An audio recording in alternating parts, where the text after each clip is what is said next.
प्रिय छात्रों, target IAS के यूट्यूब चैनल पे आपका स्वागत है। कल हम लोगों ने लाइन और एंगल से रिलेटेड एक चैप्टर स्टार्ट किया था, जिसे आज कंटिन्यू करते हैं। पहला क्वेश्चन जो है हमारा, क्या कह रहा है पहला क्वेश्चन कि हमारे पास एक फिगर दिया हुआ है। हमारे पास क्या दिया हुआ है? एक फिगर दिया हुआ है। ऐसी एक रेखा दी हुई है ए ओ बी, और ये क्या ए ओ बी, और ये हमारा क्या हो गया? सी हो गया। अब क्या दिया हुआ है कि इनका रेशियो दिया हुआ है कि हमारा, एक डी भी कर लेते हैं, ये हमारा दिया हुआ है एक्स वाई, और ये क्या दिया हुआ है? जेड दिया हुआ है। बोल रहा है कि यदि एक्स अनुपाते वाई अनुपाते जेड इज इक्वल टू 4:5:6 है। क्या दिया हुआ है? एक्स वाई जेड का हमें मान निकालना है। बोल रहा है X is to Y is to Z is equal to 4:5:6। तब हमारे इन कोणों का मान क्या होगा? प्रत्येक कोण का मान हम जानते हैं। कैसे सॉल्व करेंगे इसे? बहुत ही आसान है, देखते ही पता चल रहा है कैसे सॉल्व करना है। हमने देखा ये हमारी स्ट्रेट लाइन है, और इन तीनों एंगल को मिला दिया जाए तो कौन सा कोण बनेगा? सरल रेखा का कोण बनेगा। और सरल रेखा के कोण का मान कितना होता है? 180 अंश होता है। अभी हमने देखा था, तो हमने देखा कि इन तीनों कोणों को जोड़ने पर कितना आना चाहिए? 180 अंश होना चाहिए। हम जानते हैं जब अनुपात हटाएंगे तो क्या लग जाएगा? एक वेरिएबल लग जाएगा। या फिर हमने देखा कितने यूनिट हो रहा है टोटल यहाँ पे? 6 4 10 5 15 यूनिट। अनुपात में 15 यूनिट बराबर है टोटल कितने डिग्री का होना चाहिए? 180 डिग्री का। भाई टोटल एंगल टोटल यूनिट के बराबर होगा। तो टोटल एंगल, ये सरल रेखा का कोण है, तो सरल रेखा का कोण होता है 180 अंश का। यहाँ पे कितना हो रहा है? 6 4 10 5 15 यूनिट बराबर 180 अंश। तो 1 यूनिट बराबर कितना हो जाएगा? 12 डिग्री का। तब हमारा कोण x कितने यूनिट था? 4 यूनिट। तो 4 यूनिट हो जाएगा कितने का? 12 चौक 48 डिग्री का। 5 यूनिट कितना हो जाएगा? 12 5 60 डिग्री का। और ये 6 यूनिट कितने का हो जाएगा? 72 डिग्री का। बहुत ही आसान है। हम जानते हैं सरल रेखा का कोण 180 अंश होता है, तो सभी कोणों का अनुपात दिया था, तो सभी अनुपात को मिलाने पर 180 डिग्री के बराबर होना चाहिए। तो हमने देखा सभी कोणों का सभी अनुपातों का योग कितना हो रहा है? 15 हो रहा है। तो 15 यूनिट बराबर कितना? 180 डिग्री। तो 1 यूनिट बराबर आ जाएगा 12 डिग्री। 1 यूनिट 12, तो 4 यूनिट बराबर 48। 12 चौक 48। 5 यूनिट बराबर 12 पंचे 60, और 6 यूनिट बराबर कितना हो जाएगा? 12 6 72 डिग्री हो जाएगा। इस तरह बहुत सारे क्वेश्चंस हैं जिनकी हम प्रैक्टिस करेंगे आज। जैसे एक क्वेश्चंस को थोड़ा सा समझते हैं।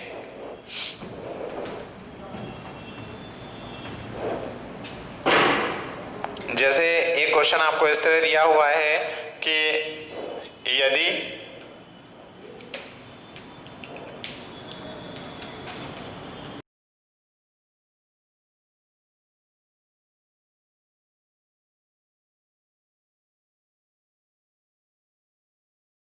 कि हमें एक दिया हुआ है कि ए ओ बी एक सरल रेखा है ना, और ए ओ सी का मान हमसे पूछा है, कुछ इस तरह दिया हुआ है। और संरचनाएं ये सी डी, ये दिया हुआ है 50 डिग्री, और ये है 3x - 10, और ये क्या है? x + 20 डिग्री दिया हुआ है। हमें इतना डाटा दिया हुआ है और हमसे पूछ रहा है कि ए ओ सी का मान क्या होगा। मतलब हमारा जो ये एंगल है, हमसे पूछा जा रहा है कि इस एंगल को अगर हम निकालें तो 3x - 10 की वैल्यू कितने के बराबर होगी। सीधा सा पिछली बार जैसे ही क्वेश्चन है कि हमारी क्या बन रही है? कि स्ट्रेट लाइन बन रही है, सरल रेखा बन रही है, और हम जानते हैं सरल रेखा का कोण कितने डिग्री का होता है? 180 डिग्री का। मतलब ये 3x - 10 50 और x + 20 को अगर हम जोड़ें तो कितनी वैल्यू आनी चाहिए? 180 डिग्री आनी चाहिए। तो अगर हम इसे जोड़ें तो कितना हो रहा है ये? अगर हमने देखा ये 50 और ये कितना हो जाएगा? 20 70, 70 में से 10 गया 60, तो कितना हो रहा है? 4x = 60 हो जाएगा। जोड़ते हैं इसे, कितना हो जाएगा? 3x - 10 + 50 + x + 20, तीनों कोणों का योग किसके बराबर होना चाहिए? 180 डिग्री के होना चाहिए। तो अगर हमने देखा तो 3x और 1x कितना हो गया 4x, ये 50 20 70 में से 10 गया, कितना बचेगा 60 बराबर 180। तो हम देख रहे हैं यहाँ पे 4x बराबर 180 चले गए, 180 में 60 चले गए तो कितना बचेगा 120। तो x बराबर कितना हो जाएगा 30 डिग्री। x बराबर कितना आ गया 30 डिग्री। तो जब x का मान 30 डिग्री है और हमसे पूछा गया है AOC, तो हम जानते हैं कोण AOC का मान कितना है 3x माइनस 10। x की वैल्यू कितनी मिली है हमें 30। अगर हम यहाँ पे वैल्यू पुट कर दें तो कितना हो जाएगा 3 गुणे 30 माइनस 10 यानी 90 माइनस 10 यानी कितना हो जाएगा आपका 80 डिग्री। तो कोण AOC का मान जो आपसे पूछा गया था उसका मान कितने डिग्री हो जाएगा 90 डिग्री, उसकी क्या हो जाएगी वैल्यू हो जाएगी। चलिए अगला क्वेश्चन देखते हैं।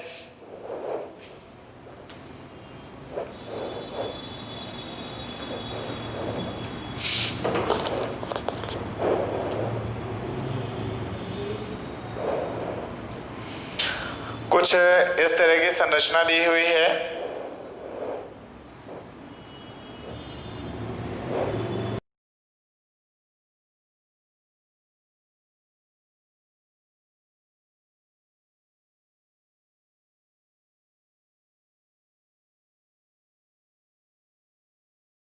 ये 3x है, ये 2x है और ये आपको दिया हुआ है 5x। और इसमें आपको बोल रहा है प्रत्येक कोण का आपको क्या करना है मान निकालना है। प्रत्येक कोण क्या है सीधे सीधे बोल देगा x की वैल्यू निकालना है। तो अब हम देख रहे हैं कि अब इस x की वैल्यू कैसे निकालें। हम जानते हैं अब इस पे जब भी इस तरह का लाइंस बस बनी है तो आप सीधे आपका बेसिक सा कॉन्सेप्ट जानना चाहिए कि क्या हमने प्रतिच्छेदी रेखाओं पर, देखिए संगामी रेखाएं, तो संगामी रेखाओं पर या कोण के बारे में हमने इनसे कुछ रिलेटेड चीजें देखी थी। हम जानते हैं कि दो चीजें थी। पहली तो ये कि दो रेखाएं प्रतिच्छेद करें तो जो शीर्षाभिमुख कोण होते हैं वो बराबर होते हैं। तीसरा, किसी भी सरल रेखा का कोण सदैव कितना होता है 180 अंश होता है। तो अगर हम अब इसकी बात करें तो हमने देखा कि यहाँ पे एक ये रेखा थी हमारी, है ना, और एक हमारी ये रेखा है। और जब दो रेखाएं प्रतिच्छेद कर रही हैं तो हम जानते हैं कि उनके जो शीर्षाभिमुख कोण हैं वो कैसे होंगे बराबर होंगे। तो अगर हमारा ये 5x का है तो इसका शीर्षाभिमुख कोण ये है तो ये भी कितना हो जाएगा 5x का हो जाएगा। और जैसे ही ये 5x का हुआ तो हमारी एक क्या बन रही है एक सरल रेखा बन रही है। और सरल रेखा का कोण कितने का होता है 180 अंश का। मतलब इन तीनों कोणों को जोड़ने पर कितना आना चाहिए 180 अंश आना चाहिए। तो अगर हम जोड़ें तो कितना हो जाएगा 3x। वैसे आप इसे डायरेक्ट ओरली कर सकते हो कि 5 और 3 8 और 2 10 यानी 10x बराबर कितना हो जाएगा 180। तो x का मान कितना हो जाएगा 18 डिग्री। यहाँ से दो तरीके से या तो x का मान पूछेगा तो या तो इनकी वैल्यू पूछेगा।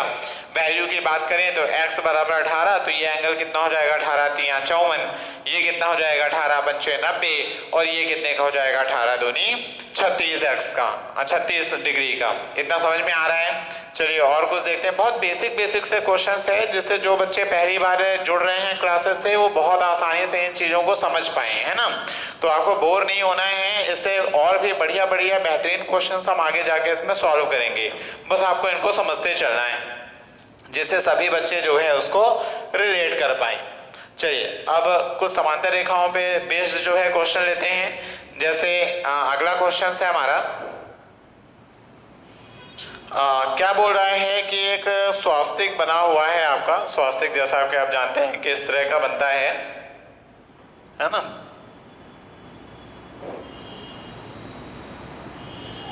ये कुछ इस तरह की संरचना बनी हुई है और इसमें हमें दिया हुआ है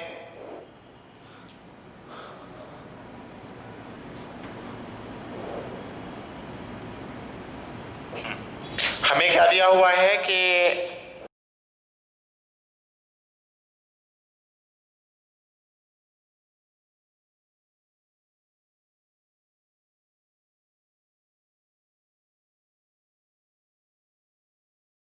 का दिया हुआ क्या बोल रहे हैं हमारा इसमें दिया हुआ है ABGH और DE।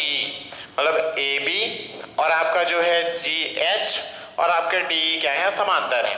मतलब ये रेखा और आपकी जो ए बी रेखा है, साथ साथ आपकी जो जी एच रेखा है और साथ साथ आपकी जो एक और कौन सी रेखा है, जी एच के अलावा डी रेखा है, ये तीनों रेखाएं परस्पर क्या है, समांतर हैं। और यहाँ से हमारा समांतर रेखाओं पे एक प्रमेय हम अप्लाई कर सकते हैं, क्योंकि एक तिर्यक रेखा जो है ये इन समांतर रेखाओं को, इन तीनों रेखाओं को क्या कर रही है, प्रतिच्छेद कर रही है। तो हम यहाँ पे समांतर रेखाओं पे प्रमेय लगा सकते हैं कि दो समांतर रेखाओं को एक तिर्यक रेखा प्रतिच्छेद करे तो उनके एकांतर कोण संगत कोण क्या होते हैं, बराबर होते हैं। और इससे हमसे पूछ रहा है CHI, यानी इस एंगल का मान जो है हमसे पूछा जा रहा है कि इस एंगल का मान जो है आपका थीटा का मान क्या होगा। बहुत ही आसान था, इसमें कुछ कोण आपको दिए भी हुए हैं, जबकि FGC बराबर दिया हुआ है, ये दिया हुआ है आपका 80 डिग्री दिया हुआ है। क्या बोला है आपको कि AB, GH और D जो है समांतर हैं, साथ साथ जो हमारे तीन रेखाएं और बन रही हैं, क्षैतिज रेखाएं GF, आपका BC या CD और आपका जो है HI, ये भी क्या है, समांतर है। तो यहाँ से तो सीधे सीधे आपको देखते ही पता चल जाना चाहिए था कि एंगल कितना बनेगा। हमने देखा कि जो FGC है या एंगल FGC 80 डिग्री है, और हम जानते हैं जो एंगल जो है GF है, रेखा जो GF है वो समांतर है किसके, रेखा HI के। और जब दो समांतर रेखाओं को एक तिर्यक रेखा प्रतिच्छेद करती है तो उनके एकांतर कोण क्या होते हैं, बराबर होते हैं। एकांतर कोण के बारे में हमने समझा था कि समांतर रेखा पर अब दो प्रकार से एकांतर बनेंगे, या तो समांतर रेखा के बाहर या तो समांतर रेखा के अंदर। तो समांतर रेखा के अंदर तिर्यक रेखा पर विपरीत बने कोण क्या होते हैं, एकांतर कोण होते हैं, और एकांतर कोण बराबर होते हैं। तो ये हमारी समांतर रेखा हो गई, ये हमारी समांतर रेखा हो गई, ये हमारी तिर्यक रेखा हो गई जिसने प्रतिच्छेद किया। और हम देख रहे हैं कि दोनों समांतर रेखाओं के अंदर तिर्यक रेखा पर विपरीत दिशा में दो कोण बन रहे हैं, और ये होंगे हमारे एकांतर कोण। तो जो हमारा FGC जब 80 डिग्री है तो डेफिनेटली हमारा CHI यानी थीटा भी कितने डिग्री होगा, 80 डिग्री होगा। तो इस तरह आप बेसिक कॉन्सेप्ट को समझकर बहुत आसानी से इनका जो आंसर जो है वो दे सकते हैं। चलिए अगला क्वेश्चन देखते हैं।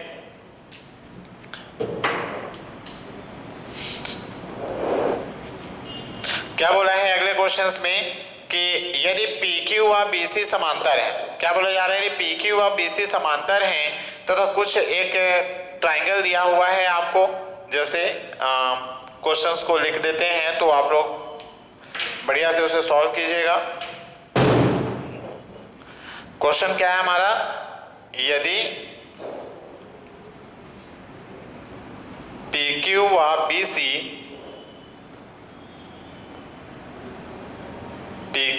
BC समांतर हैं तब y का मान क्या होगा, तब y का मान क्या होगा। क्या बोला जा रहा है, यदि PQ व BC समांतर हैं तब y का मान क्या होगा। और आपका फिगर कैसे बना हुआ है, ये आपका हो गया PQ, ये आपका हो गया BC और ये आपका क्या हो गया A। अब इसमें क्या बोला है कि आपके जो PQ है वो BC के क्या है, समांतर है। साथ ही कुछ एंगल दिया हुआ है, ये एंगल है आपका 60 डिग्री का, है ना, ये एंगल है आपका 110 डिग्री का, और आपको कुछ कोण दिए हुए हैं, जैसे ये है आपका X, ये है आपका Y और ये है आपका Z, और आपको एंगल Y का मान क्या है, ज्ञात करना है। हमें क्वेश्चन में क्या दिया हुआ है, यदि PQ और समांतर है BC, ठीक है, Y का मान क्या होगा, जबकि एंगल BAP बराबर 60 डिग्री और एंगल ACD जो भी यहाँ पे कुछ आपने हम देना चाहें बराबर कितना है आपका, कोण C का बाह्य कोण कितने का है, 110 डिग्री का है। अब यहाँ से बहुत आसानी से सॉल्व हो जाएगा। हम जानते हैं कि Y का मान चाहिए, यहाँ पे वैसे X Y Z तीनों का मान निकल सकता है। हम जानते हैं कि जो ये PQ है, हमारी PQ पैरेलल है किसके, आपके जो PQ है वो पैरेलल है हमारे BC के। तो जब PQ और BC क्या है, परस्पर समांतर हैं, और हम देख रहे हैं एक तिर्यक रेखा ये AB जो है उन्हें क्या कर रही है, प्रतिच्छेद कर रही है। तो तिर्यक रेखा पर एक ही ओर तिर्यक रेखा पर विपरीत बने दो कोण क्या होते हैं? एकांतर कोण। तो अगर ये 60 डिग्री है तो ये भी हमारा कितने डिग्री का होगा? 60 डिग्री का होगा। इतना समझ में आया? अगर ये 60 है तो हमारा ये भी कितने डिग्री का हो जाएगा? 60 डिग्री का हो जाएगा। हमेशा ध्यान दीजिएगा, एकांतर कोण जब भी बनते हैं तो एकांतर कोणों में हमेशा जेड बनता है और जेड एंगल हमेशा क्या होते हैं? बराबर, क्योंकि जेड एंगल ही हमारे कोण बनते हैं, एकांतर कोण बनते हैं। तो जहां भी जेड बने तो समझ जाइएगा कि वो कौन से हैं? एकांतर कोण। और जेड वाले कोण हमेशा क्या हो जाएंगे? बराबर। तो हमने देखा कि यहाँ पे कोण 60 और ये क्या हो जाएगा? एक्स का मान भी कितना हो जाएगा? 60। अभी आपने थोड़ी देर पहले ही सीखा था कि अगर, समझिएगा जरा, दो तरीकों से आप सीख सकते हो। हम देख रहे हैं कि यहां से भी निकाल सकते हो आप ऐसे, ये हमारा एक ट्रायंगल हो गया। अब हमने देखा बाह्य कोण है ये, और बाह्य कोण का मान दूरस्थ अंतः कोणों के योग के बराबर होता है। मतलब एक कोण तो 60 है, दूसरा यहाँ पे कुछ ना कुछ रहा होगा जिसमें हमने जोड़ा तो 110 आ गया। तो 60 में हम क्या जोड़ें कि 110 आए? सीधी सीधी सी बात है, 60 में हम 50 जोड़ दें तो क्या आ जाएगा? 110 आ जाएगा। मतलब कोण वाई का मान जो है कितना रहा होगा? 50 डिग्री। दूसरा तरीका कैसे सॉल्व करेंगे? हम जानते हैं कि दो समांतर रेखाओं को एक तिर्यक रेखा प्रतिच्छेद करे तो एक ही ओर के अंतः कोणों का योग कितना होता है? 180 अंश होता है। तो अगर ये 110 डिग्री है तो 110 में कितना जोड़ दें कि 180 हो जाए? हम जानते हैं 110 में जब हम 70 जोड़ देंगे तो क्या हो जाएगा? 180 हो जाएगा। और ये बन गई एक सरल रेखा, और सरल रेखा का कोण होता है 180 अंश का। तो हमने देखा ये 60 है, ये 70 है, तो 60 और 70 कितना हुआ? 130। कितना जोड़ेंगे 180 हो जाए?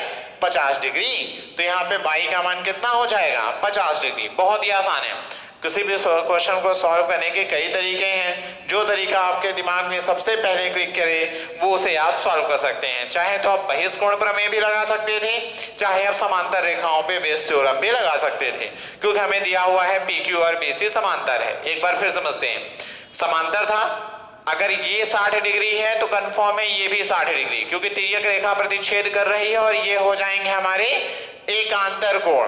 ठीक है। अब हम जानते हैं कि बाह्य कोण का, ये ट्रायंगल है और ट्रायंगल में बाह्य कोण का मान अंदर वाले कोणों के योग के, दूरस्थ अंतः कोणों के योग के बराबर होता है। तो जब ये 60 है और यहाँ पे बाहर हो गया है 110, तो 60 में कितना जोड़ा कि 110 हो गया? सीधी सी बात है, 60 में 50 डिग्री जोड़ देंगे तो 110 हो जाएगा। मतलब y का मान कितना हो जाएगा? 50। सपोज आपसे पूछ लेते हैं यहाँ पे z का मान कितना होगा, तो अभी हमने पढ़ा था थोड़ी देर पहले कि दो समांतर रेखाओं को एक तिर्यक रेखा प्रतिच्छेद करे तो तिर्यक रेखा के एक ही ओर के अंतः कोणों का योग, तिर्यक रेखा के एक ही ओर के अंतः कोण का योग कितने डिग्री होगा? 180 डिग्री। तो यहाँ पे हम जानते हैं कोण z और ये कोण मिलाकर होना चाहिए 180, और यहाँ पे 110 पहले से ही है, तो 180 बनाने के लिए कितना जोड़ना पड़ेगा? कितना 110 में जोड़ दें कि 180 हो जाए? सीधी सी बात है, उसमें कितना जोड़ने की जरूरत है? हमें 70 डिग्री जोड़ने की जरूरत है। तो मतलब कोण z का मान कितना रहा होगा? 70। फिर यहाँ पे सरल रेखा का कोण भी लगा के y का मान जो है निकाला जा सकता है। इतना समझ में आया? चलिए अगला क्वेश्चन देखते हैं।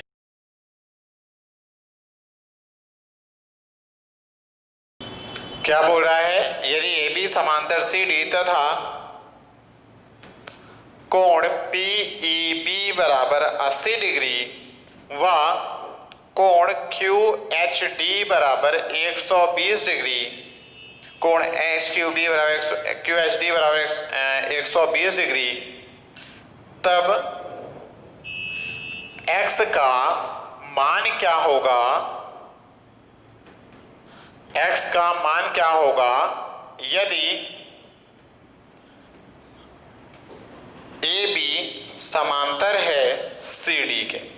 पूछ रहा है x का मान क्या होगा यदि AB समांतर है CD के। ठीक है, हमें कुछ इस तरह की संरचना दी हुई है एक, ये आपका पूरा क्वेश्चन है ना। ये एक हो गया हमारा, ये हो गया, दो हमारी ये रेखाएं हो गई, है ना,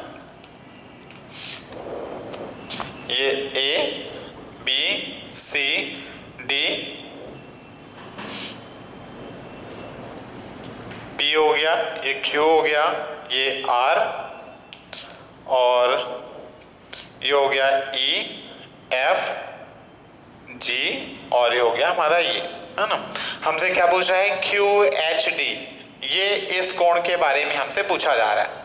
क्यू एच डी के बारे में पूछा जा रहा, सॉरी क्यू एच डी हमारा दिया हुआ है, क्यू एच डी कितना है 120 डिग्री, और क्या दिया हुआ है, क्या एंगल पी ई बी, ठीक है, पी ई बी, मतलब ये जो एंगल है, ये वाला एंगल पी से लेके ई और ये बी तक, ये हमें दिया हुआ है 80 डिग्री। तब हमसे पूछ रहा है यहाँ पे कि ये एंगल जो है जी क्यू एच या एक्स का जो है मान क्या होगा। बहुत आसान है, क्या बोल रहा है, ए बी समांतर सी डी, ये दोनों रेखाएं समांतर हैं। समांतर रेखाएं जैसे ही बोला तुरंत दिमाग में क्लिक करना चाहिए, कहीं ऐसा तो नहीं है कि समांतर रेखा पर प्रमेय लग रहा है, कहीं ऐसा तो नहीं है कि एकांतर कोण लग रहा है, ये संगत कोण लग रहा है। तो अगर हमने समझा, हमें ये वाला मान चाहिए। हम जानते हैं ये एक समांतर रेखा है, ये दोनों कैसी हैं रेखाएं परस्पर, ये दोनों रेखाएं परस्पर हैं हमारी समांतर, और हम जानते हैं कि दो समांतर रेखाओं को अगर एक तिरछी रेखा ने काटा तब उनके संगत कोण बराबर होते हैं। संगत कोण कैसे होंगे, या तो समांतर रेखा के पहले वाले कोण यानी उनके ऊपर के कोण, या तो दोनों कोण क्या होंगे समांतर रेखा के नीचे। तो हम देख रहे हैं यहाँ पे समांतर रेखा के पहले का कोण है, तो यहाँ पे भी इसका संगत कोण कौन सा होगा, यहाँ पे समांतर रेखा के पहले है तो यहाँ पे समांतर रेखा के पहले हो जाएगा। तो अगर ये 80 डिग्री है तो हमारा ये कोण भी कितने डिग्री का हो जाएगा, 80 डिग्री का हो जाएगा। अब समझिएगा, ध्यान समझिएगा, हम जानते हैं कि वैसे तो हमारे ये ट्राइंगल भी बन रहा है, तो इससे भी आप सॉल्व कर सकते हो कि हम जानते हैं रेखा का कोण होता है कितना, आपका रेखा का कोण होता है हमारा 180 डिग्री का। तो अगर हमारा ये 60 डिग्री 120 है तो ये बचा कितने का होगा, हमारा 60 डिग्री का होगा। भाई जब ये 120 है तो ये हमारा 60 डिग्री का होगा, क्योंकि रेखा बन रही है 180 हो जाएगा। अब यहाँ पे दो चीजें हैं, या तो आप बहिष्कोण प्रमेय लगा दो। भाई बहिष्कोण प्रमेय हम देख रहे हैं, ऐसा दिया हुआ है ना कुछ आपको, ये बाहर वाले कोण का मान, और बाहर वाले कोण का मान अंदर वाले दोनों कोणों के योग के क्या होता है, बराबर होता है। तो यहाँ पे एक अंदर वाला कोण पता है 60, दूसरा नहीं पता। 60 में कितना जोड़ेंगे, 80 आ जाए, सीधी सीधी सी बात है, 20 जोड़ दें तो 80 आ जाएगा। दूसरा तरीका क्या था कि ये 60 है, 80 है, तो इधर कितना हो जाएगा 100, तो ये कितना हो जाएगा 160, और त्रिभुज के तीनों कोणों का योग होता है 180, तो 160 में कितना जोड़ेंगे 180 हो जाए 20, यानी एंगल x का मान कितना रहा होगा, 20 डिग्री रहा होगा। एक बार फिर से समझते हैं, ये समानांतर था हमारा, जब ये समानांतर था और एक तिर्यक रेखा प्रतिच्छेद कर रही है तो हम जानते हैं कि संगत कोण बराबर होंगे। तो ये समांतर रेखा के पहले है तो यहाँ पे भी समांतर रेखा के पहले वाला कोण होगा संगत, और अगर ये 80 है तो ये भी कितने का हो जाएगा, 80 डिग्री का। ये एक सरल रेखा है CD, एक रेखा थी भाई, ये भी CD तब तो समांतर होंगे, ये एक रेखा है और रेखा का कोण होता है 180 का, तो ये 120 है, तो अंदर वाला कितना बचा होगा 60। हम जानते हैं त्रिभुज में बाहर वाले कोण का मान अंदर वाले कोणों के योग के बराबर होता है, तो बाहर वाला कोण 80 है, अंदर वाला कोण 60 है, तो 60 में कितना जोड़ा कि 80 आ गया, 60 में सीधे से मतलब है 20 जोड़ा तो 180 आ गया। मतलब यहाँ पे x का मान कितना रहना चाहिए, x का मान 20 रहना चाहिए, तब अंदर वाले कोणों के योग के बराबर होगा बाहर वाला कोण, यानी आपका बहिष्कोण। बहुत ही आसान है ना। चलिए एक और क्वेश्चन को समझते हैं।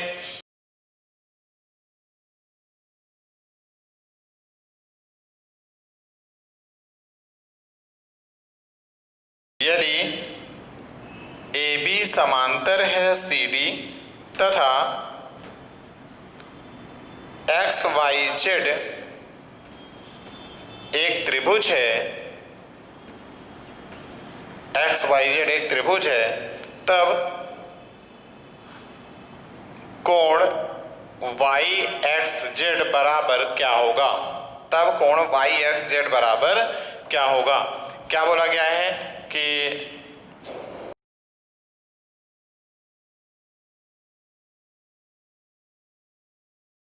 ये आपका हो गया AB और ये हो गया CD, AB समांतर CD, XYZ X Y Z एक त्रिभुज है और आपको दिया हुआ है इसमें कि ये एंगल दिया है 70 डिग्री, ये एंगल कितना दिया हुआ है आपको 120 डिग्री। हाँ, ये आपका क्वेश्चन है। क्या बोला गया है कि ए बी समांतर है सी डी के तथा एक्स वाई जेड एक त्रिभुज है, ये एक्स वाई जेड त्रिभुज है तथा ए एक्स वाई बराबर 70 डिग्री, एक्स जेड डी बराबर 120 डिग्री। तब आपसे पूछ रहा है वाई एक्स जेड बराबर कितने का होगा। वाई एक्स जेड मतलब आपसे पूछा जा रहा है ये वाला एंगल, ये कोण आपका कितने डिग्री का होगा। बहुत ही आसान है, आप जानते हो दो समांतर रेखाओं को अगर एक तिर्यक रेखा ने काटा तब एक ही ओर के अंतः कोणों का योग आप जानते हो कितना होगा 180 डिग्री। कि दो समांतर रेखाओं को एक तिर्यक रेखा काट रही है तो एक ही ओर के अंतः कोणों का योग कितना हो जाएगा, मतलब ये कोण और ये कोण मिला के कितना होंगे 180 डिग्री। तो हम देख रहे हैं दिया है ए बी, ये रेखा समांतर है सी डी के, तब ये कोण और ये कोण ये तिर्यक रेखा ने काटा तो ये हो जाएगा एक ही ओर के अंतः कोण, और एक ही ओर के अंतः कोणों का योग कितना होता है 180, तो 120 है तो ये कितना हो जाएगा 60, तब तो मिलाकर होंगे 180। और हम जानते हैं सरल रेखा का कोण होता है 180 डिग्री का। अभी यहाँ पे हो कितना रहा है 7 6 13 यानी 130 डिग्री, तो 130 में कितना जोड़ेंगे 180 हो जाए 50 डिग्री, मतलब यहाँ पे कितना हो जाएगा आपका कोण 50 डिग्री। और आपसे यही पूछा था कि वाई एक्स जेड का मान कितना हो जाएगा आपका 50 डिग्री का हो जाएगा। बहुत आसान है, आप दूसरे तरीके से भी कर सकते थे, ऐसे भी किया जा सकता है। इसे अगर हमने निकाला कि ये हमारी समानांतर रेखाएं हैं तब ये हमारी तिर्यक रेखा हो गई, और हम जानते हैं कि तब अगर ये दो तब ये कोण और ये कोण कैसा हो जाएगा एकांतर कोण। भाई तिर्यक रेखा समांतर रेखा के अंदर तिर्यक रेखा पर विपरीत बने दो कोण एकांतर कोण हो गया, और एकांतर कोण होते हैं बराबर। ये है 120 डिग्री, ये है 70 डिग्री, तो क्या बराबर हुआ? बराबर नहीं हुआ, हमें बराबर करना पड़ेगा तब। तो 70 है, यहाँ पे 120 है, तो 70 में कितना जोड़ दें? भाई 70 तो केवल इतना है ना, ये वाला तो पता ही नहीं है, तो 70 में कितना जोड़ दें कि 120 आ जाए? 70 में 50 जोड़ दें तो 120 आ जाए। मतलब यहाँ पे एंगल वाई एक्स जेड का मान कितने डिग्री हो जाएगा? 50 डिग्री हो जाएगा। बहुत ही आसान है ना, बस इसको बार बार रिपीट करके समझिएगा जब तक आपको समझ ना आ जाए। तो चलिए ठीक है, इन्हें सॉल्व कीजिएगा। इसके बाद जो है इसी तरह यहाँ से आपकी क्लासेस जो है कंटिन्यू हो गई हैं, तो हम जो है कंटिन्यू आपका पहले जो एडवांस का जो लाइन और एंगल समाप्त करेंगे, इसके बाद आपके जो है फिर से अर्थमेटिक की क्लासेस स्टार्ट होंगी। तो हम कुछ टॉपिक अर्थमेटिक के और कुछ टॉपिक जो है आपके एडवांस मैथमेटिक्स के कंटिन्यू जो है इस तरह समाप्त कर देंगे, है ना। तो आपको करना क्या है, आपको आपके पास जो भी बुक रखी हुई हैं आप उन बुक में लाइन और एंगल के क्वेश्चंस निकालिए और आज आप पूरे क्वेश्चंस को सॉल्व कीजिए। आपने पहले बेसिक कॉन्सेप्ट को समझिए, जो क्वेश्चंस के पैटर्न बताए जा रहे हैं ज़्यादातर उन्हीं पैटर्न पे जो है बुक में क्वेश्चन मिलेंगे आपको, और आपको क्या करना है उन्हें सॉल्व करना है। तो पहले बार बार देखिए इन्हें, इनके पैटर्न को समझिए, कॉन्सेप्ट को समझिए और घर जाके उसकी प्रैक्टिस कीजिए। धन्यवाद।